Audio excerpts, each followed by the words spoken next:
Auzubillahi minasyaitonirrajim. Bismillahirrahmanirrahim.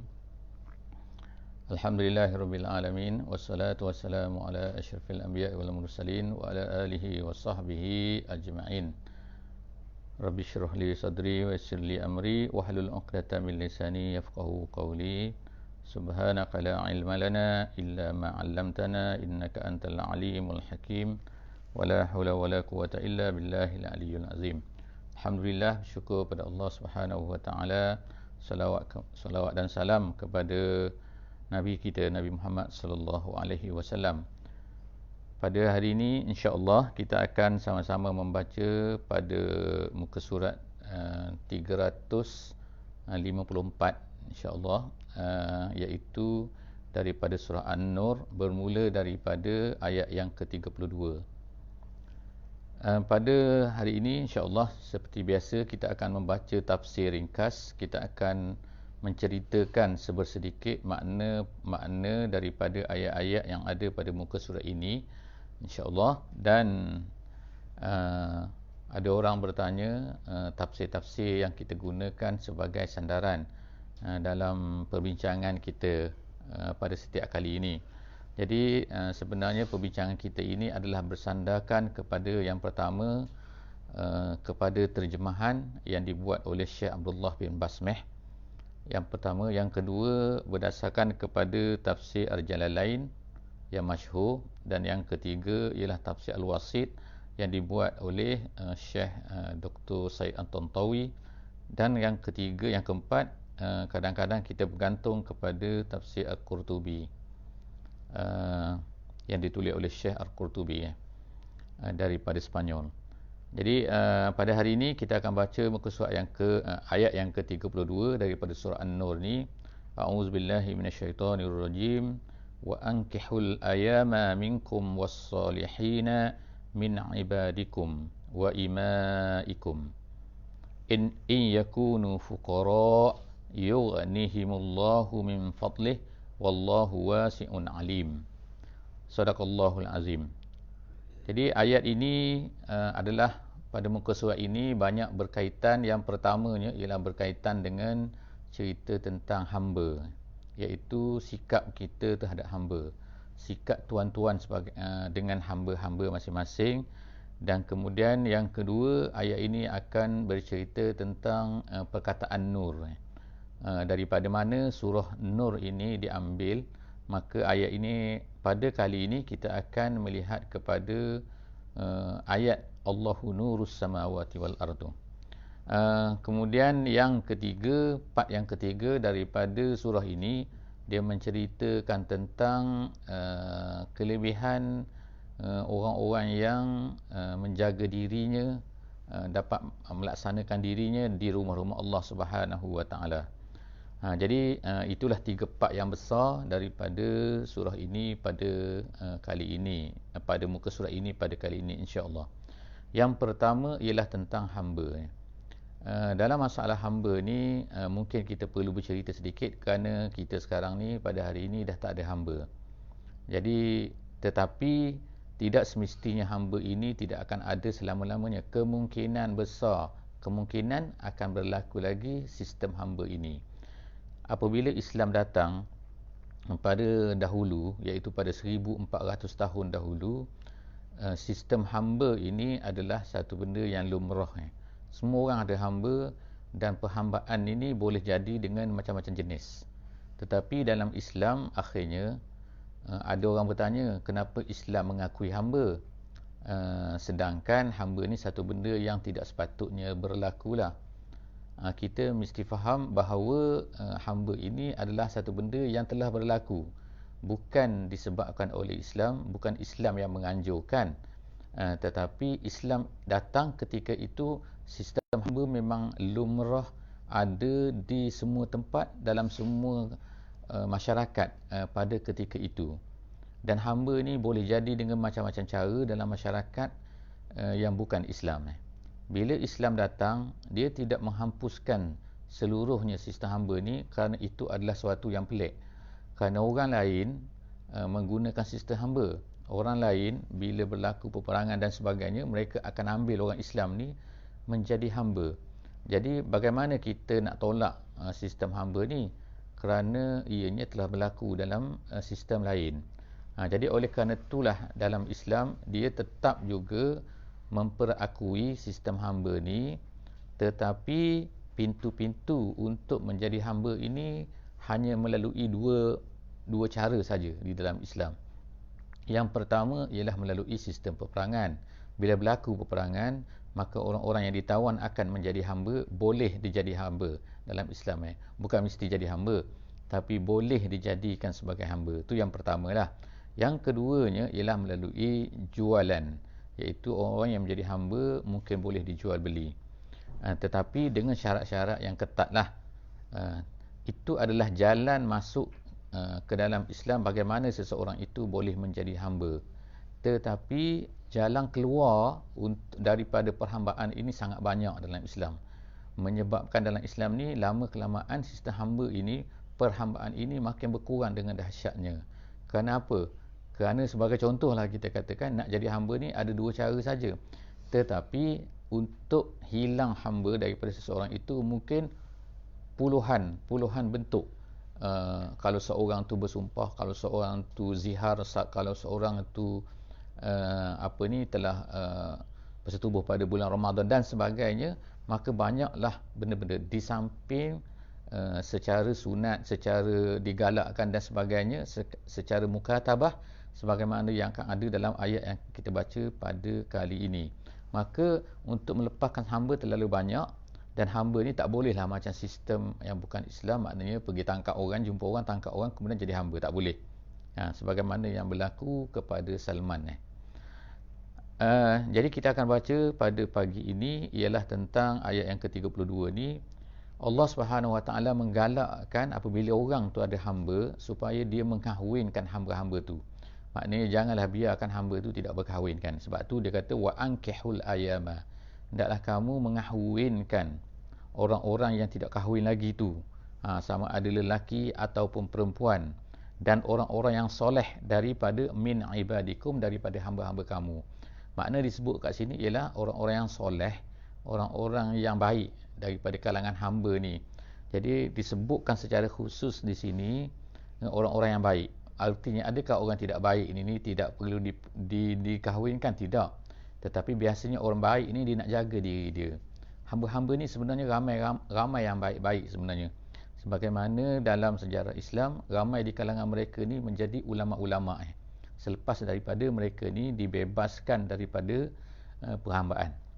Jadi yang pertama di sini ialah disuruh supaya kita ni, tuan-tuan hamba ni mengahwinkan hamba-hamba mereka itu, sama ada lelaki ataupun perempuan. In yakunu fuqara yughnihimullahu min fadlih. Kalau mereka tu miskin, Allah Ta'ala akan kayakan mereka. Ini janji Allah kan. Maknanya melalui perkahwinan ni, maka Allah janjikan bahawa mereka ni akan dikurniakan dengan kelebihan harta dan kekayaan dan sebagainya. Wallahu wasi'un alim. Jadi menurut pendapat beberapa ulama dikatakan kat sini bahawa kalau kita nak kaya ni ada banyak cara. Mungkin salah satu cara kaya ialah kita kena bekerja kuat lah dan sebagainya kan, untuk cari harta. Tetapi dalam ayat ini Allah Subhanahu Wa Taala janjikan, iaitu salah satu daripada cara nak hilangkan kemiskinan ni ialah dengan berkahwin. Itu yang pertama yang boleh difahami daripada ayat ini. Yang keduanya, ayat yang kedua, ayat itu ayat 33 pada hari ini, wal yasta'fifil ladzina la yajiduna nikahan hatta yughniyahumullahu min fadli. Iaitu masalah kalau ada orang tu dia tak ada duit tak ada duit, dia sebut sini la yajiduna nikahan. Tak kiralah siapa kan, hamba ke tak hamba ke, kalau tak ada duit tak ada kemampuan nafkah, tak ada kemampuan dan sebagainya, maka sebagaimana disebutkan dalam hadis kan, ya ma'syarasy syabab man istata'a minkumul ba'ah. Jadi dalam hadis disebut sebagai al-ba'ah. Di sini disebut la yajiduna nikahan, iaitu tak mampu untuk berkahwin kerana tidak mempunyai kemampuan. Maka pada ketika itu hendaklah dia falyasta'fif. Yasta'fif ni ialah lam situ sebagaimana kita sebutkan sebelum daripada ini, lam tu adalah lamul amri, lam suruhan.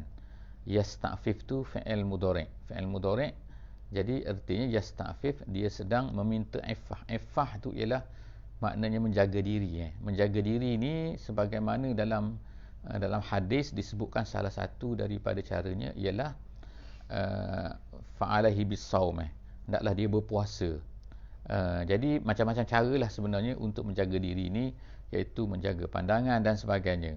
Jadi beberapa keindahan dalam ayat ini dan ayat sebelumnya sambungan, iaitu dalam ayat-ayat sebelum ni Allah Ta'ala sebutkan tentang menjaga pandangan, dan kemudian tu disuruh berkahwin, dan kemudian kalau tak boleh berkahwin kerana tidak mampu, maka waliyasta'fif, hendaklah dia menjaga iffah, menjaga kehormatan dirinya, menjaga dirinya daripada perkara-perkara yang boleh menyebabkan ada rasa keinginan kan. Jadi sebenarnya rasa keinginan ni dia boleh datang dengan kita tidak melakukan iffah. Jadi sebab itulah insya-Allah bagi orang-orang yang tidak mampu kahwin tu, dia kena menjaga iffahnya, iaitu menjaga perkara-perkara daripada membawa perkara-perkara yang membawa kepada yang tidak baik di antara lelaki dan perempuan.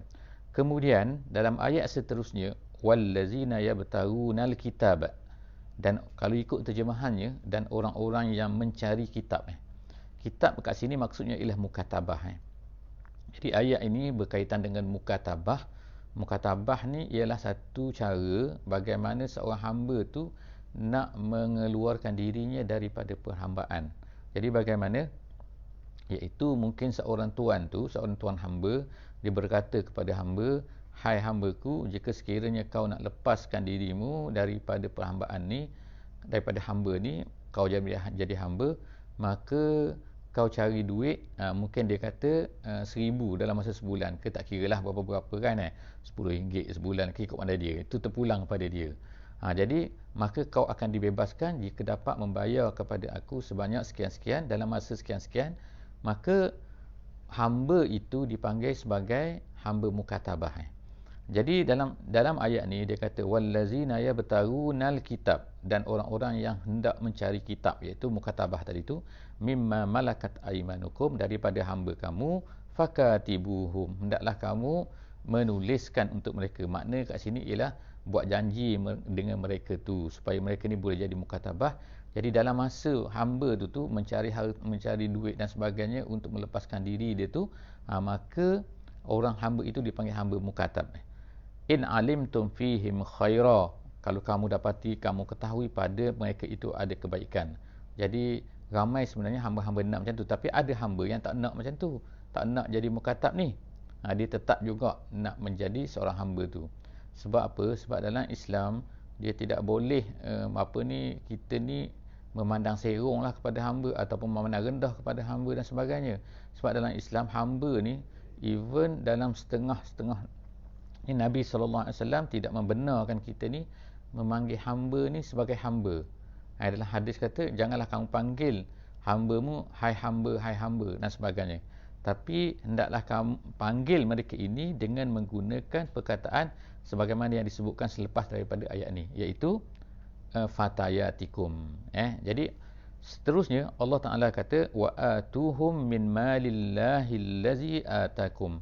Jadi ayat ni kita boleh fahami secara ada hubungan dengan hamba tadi tu, dan boleh difahami secara umum. Secara umumnya macam mana? Iaitu hendaklah kamu beri kepada mereka daripada harta Allah yang telah diberikan kepada kamu. Iaitu kita boleh faham bahawa harta kita ni adalah semuanya pemberian daripada Allah. Maka hendaklah kita beri juga kepada orang lain. Wa atuhum, dan bawa datanglah kepada mereka daripada harta yang Allah Ta'ala beri kepada kamu. Kemudian seterusnya ada masalah lain lagi, iaitu masalah apa? Wala tukrihu fatayatikum alal bigha in aradna tahassunan litabtaru aradal hayatid dunya. Iaitu wahai tuan-tuan, tuan kepada hamba, janganlah kamu paksa perempuan-perempuan kamu. Artinya fatayat tu, itulah yang saya sebut tadi kan, bahawa Nabi SAW marah kan, kita tak benar kan kita panggil hamba ni dengan hamba, tapi hendaklah panggil mereka ni dengan fata, iaitu fata tu maknanya ialah pemudaku. Jadi jangan ini ayat ini dia berkaitan sebenarnya dengan satu kisah, iaitu kerana di zaman dulu ada seorang tu bernama Abdullah bin Ubay, masyhur kan, iaitu munafik lah Dia pada masa tu di Madinah ni ialah dia telah memaksa, dia diriwayatkan mempunyai 2 orang hamba perempuan. Jadi dia telah memaksa hamba perempuan ini untuk birak. Birak ni pelacuran lah kita katakan. Jadi sebab apa? Sebab dia nak dapatkan duit daripada situ. Jadi hamba ni telah berjumpa dengan Nabi SAW, bertanya, kemudian dikatakan turunlah ayat ini, iaitu janganlah kamu paksa perempuan pemudi-pemudi kamu untuk melacurkan dirinya jika sekiranya in aradna tahassunan. Jadi kalau ikut makna perkataan situ, ikut terjemahannya ialah in aradna tahassunan, kalau mereka tu nak jadi baik. Jadi ayat ni bukanlah menjadi dipanggil mafhum syarat, ayat ni dipanggil mafhum syarat. Mafhum syarat ni ertinya ialah kalau kamu buat macam ni, hukum dia macam ni. Kalau kamu buat macam ni, hukum macam ni. Tapi ayat ini ulama tafsir kata dia bukan mafhum syarat, tapi dipanggil bayanul waqi'. Bayanul waqi' ni artinya ialah menceritakan apa yang sedang berlaku pada ketika itu. Jadi apa yang sedang berlaku pada ketika itu ialah perempuan-perempuan ni nak jadi baik sebenarnya, nak berubah, nak menjaga dirinya, tetapi dia dipaksa oleh tuan-tuan dia. Jadi ayat ini adalah ayat larangan lah iaitu jangan tu maknanya larang dan haram lah. Wa man yukrihunna fa innallaha min ba'di ikrahinna ghafurur rahim. Maka jika kamu paksa mereka itu, maka Allah itu selepas daripada pemaksaan terhadap mereka itu ghafurur rahim, maknanya Allah Taala ampunkan apa? Iaitu ampunkan perempuan-perempuan tu kerana mereka buat tu bukan kerana kehendak mereka, tapi mereka itu dipaksa. Kemudian seterusnya ialah ayat walaqad anzalna ilaikum ayatin mubayyinatin wa mathalan minal ladzina khalau min qablikum wa mau'izatan lil muttaqin. Ayat ini disebutkan dan sesungguhnya kami telah turunkan kepada kamu ayatun mubayyinat. Jadi ada bacaan qiraat dia baca mubayyanat dengan baris atas Jadi ada mubayyanat, ada mubayyinat Jadi kita bacaan biasa kita ialah mubayyinatin, ayat-ayat yang menjelaskan. Kalau mubayyanat artinya ayat-ayat yang dijelaskan. Itulah beza makna dia. Jadi dalam ayat ni, ayat yang ke-34 ni, Allah Ta'ala sebut bahawa kami telah turunkan kepada kamu semua ayat-ayat yang menjelaskan ataupun ayat-ayat yang dijelaskan. Wa mathalan ni contoh maksudnya. Jadi contoh ni minal lazina khalau, daripada orang-orang yang telah lampau. Disebutkan dalam tafsir bahawa ayat ini ada kaitannya dengan apa yang berlaku kepada Aisyah.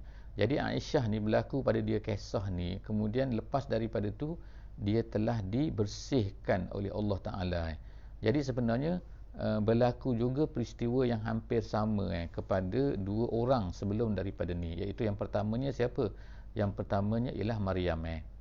Jadi Maryam juga dituduh, lalu dia telah dibersihkan oleh Allah Subhanahu Wa Ta'ala melalui ayat-ayat yang sebelum daripada ini. Jadi itu sebagai contohlah, iaitu masalan minal lazina khalau, iaitu kisah-kisah yang berlaku sebelum daripada ini sama seperti berlaku kepada Aisyah radhiyallahu anha. Kemudian min qablikum wa mau'izatan lil muttaqin. Kemudian dia menjadi nasihat, pengajaran kepada orang-orang yang mahu bertakwa. Seterusnya ialah ayat 35 daripada surah An-Nur ni ialah ayat yang memang menceritakan tentang An-Nur. Nur yang sebagaimana yang kita sebutkan sebelum daripada tadi, kita sebutkan tadi tu, iaitu daripada ayat inilah nama surah ini diambil. Jadi ayat ini agak panjang sikit. Disebutkan tentang Allah ini adalah nurus samawati wal ardi. Allahu nurus samawati wal ardi. Allah ini adalah, ikut terjemahannya kan, cahaya langit dan bumi. Cahaya langit-langit dan bumi. masalu nurihi kamishkatin fiha misbah. Dan kemudian disebutkan selepas daripada itu perumpamaan cahayanya. Jadi apa maksudnya ayat dalam ayat ini?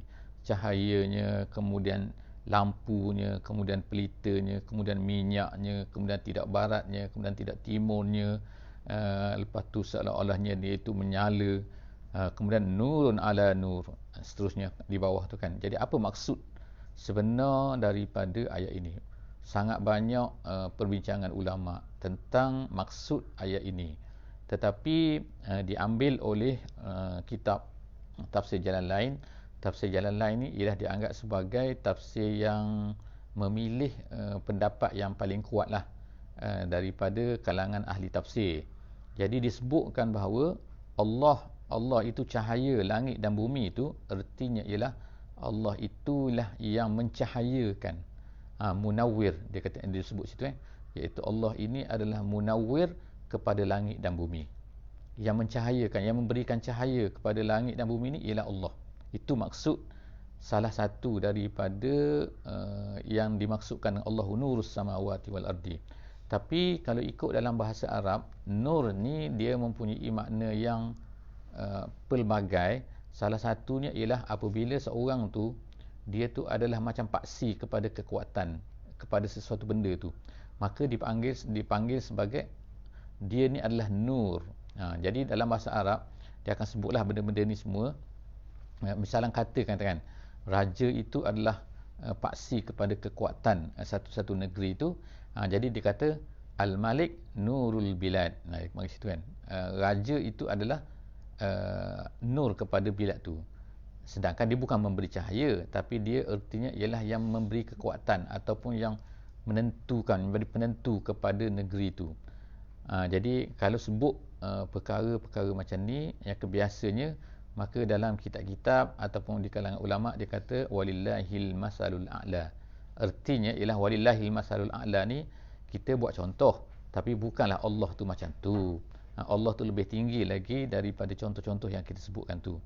Jadi kesimpulannya ialah maksud Allahu nurus samawati wal ardi ni banyak pandangan ahli-ahli tafsir, tetapi antara yang terkuatnya dikata ialah Allah ini adalah pemberi cahaya kepada langit dan bumi, dan cahayanya itu sangat-sangat kuat, sangat-sangat cerah, sangat-sangat hebat, sehingga seperti disebutkan di sini kamishkatin fiha misbah. Mishkat tu ialah satu tempat di dalam dinding yang ada lubang tu.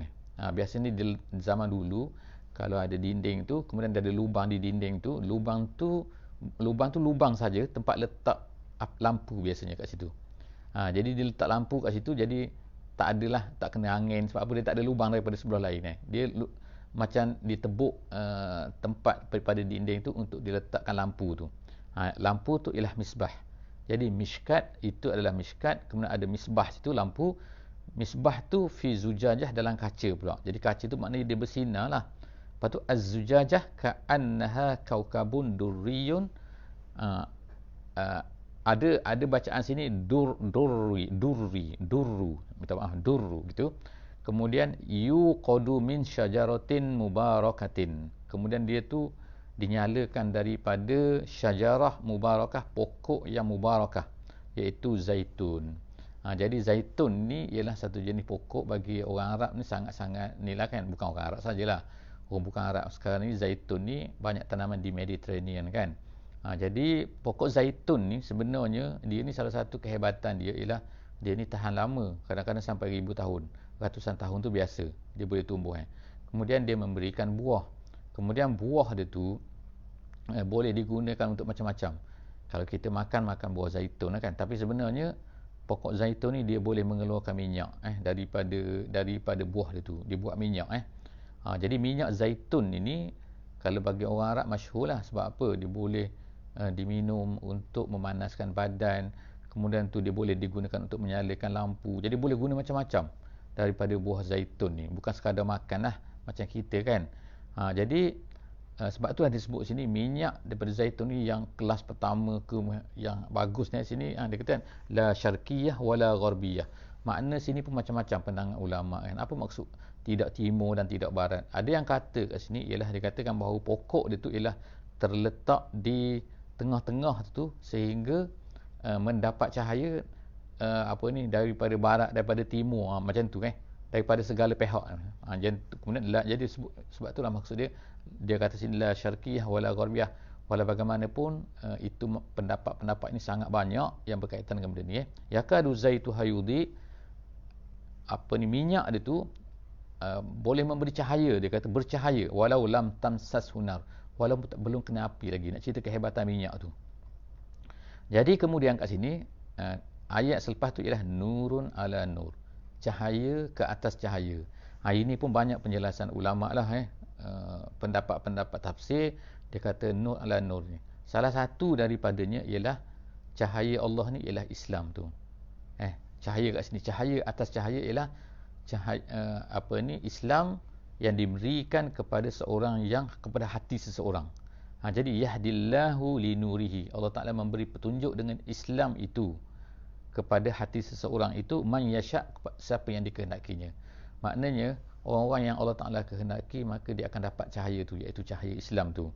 Habis cerita tu, kemudian wa yadribullahu al-amsala linnas wallahu bikulli syai'in alim.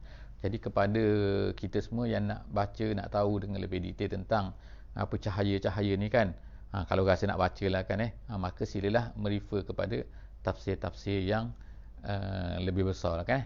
Tapi setakat tu ada banyak lah kesimpulan ni, ada banyak pandangan terhadap maksud daripada Allahu nurus samawat tadi tu. Okey, jadi ayat yang terakhir pada muka surat ni ialah ayat 36, iaitu inilah yang ceritakan tentang masjid pula, iaitu fi buyutin azinallahu an turfa'a wa yuzkara fiha ismuhu yusabbihu lahu fiha bil ghuduwi wal asal. Sebenarnya ayat ini akan bersambunglah dengan muka surat selepas daripada ni. Jadi insya-Allah kita akan sambung pada kali akan datang, dan kita akan mulakan daripada fi buyutin ni, di rumah-rumah Allah ni.